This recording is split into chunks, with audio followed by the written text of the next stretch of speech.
Hello guys, তোমরা সবাই কেমন আছো? তো কিছুদিন আগে আমি গিয়েছিলাম হায়াত রেজেন্সিতে, একটা ইভেন্ট ছিল। তো হায়াত রেজেন্সিতে যাওয়ার জন্য আমি প্রথমে বেরিয়ে গেলাম এবং শিয়ালদা থেকে মেট্রো করে নামলাম সল্টলেক স্টেডিয়াম। যেহেতু স্টেডিয়ামে সেদিন কোনো একটা ম্যাচ ছিল, ওই জন্য তোমরা দেখতেই পাচ্ছ যে মেট্রো স্টেশনে কতটা ভিড়, আর সবাই খুব চিৎকার করছিল। তো তারপর ওখান থেকে বেরিয়ে আমি পৌঁছে গেলাম হায়াত রেজেন্সিতে। এখানে যে ইভেন্টটা ছিল সেখানে এসেছিলেন রনিত রয়।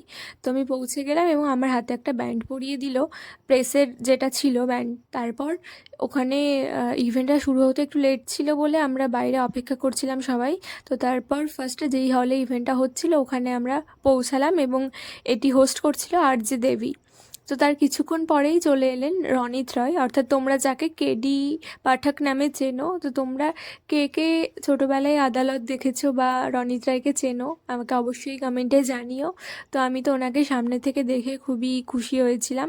তো উনি খুবই ভালো একজন মানুষ, নিজের থেকে এসে সবার সাথে, মানে প্রেসের যারা সামনে ছিল তাদের সাথে হাত মেলাচ্ছিল। তো সেই সুযোগে আমিও একটু ওনার সাথে হ্যান্ডশেক করে নিলাম।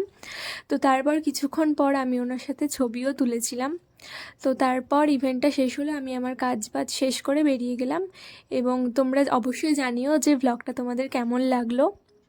আর সেদিনে কিন্তু প্রচুর বৃষ্টি হচ্ছিল, মেট্রো স্টেশনে এত আওয়াজ হচ্ছিল বৃষ্টির জলের যে কি বলবো, তোমরা ভিডিওতে দেখে হয়তো বুঝতে পারছো না, এর থেকে অনেক জোরে বৃষ্টি হচ্ছিল।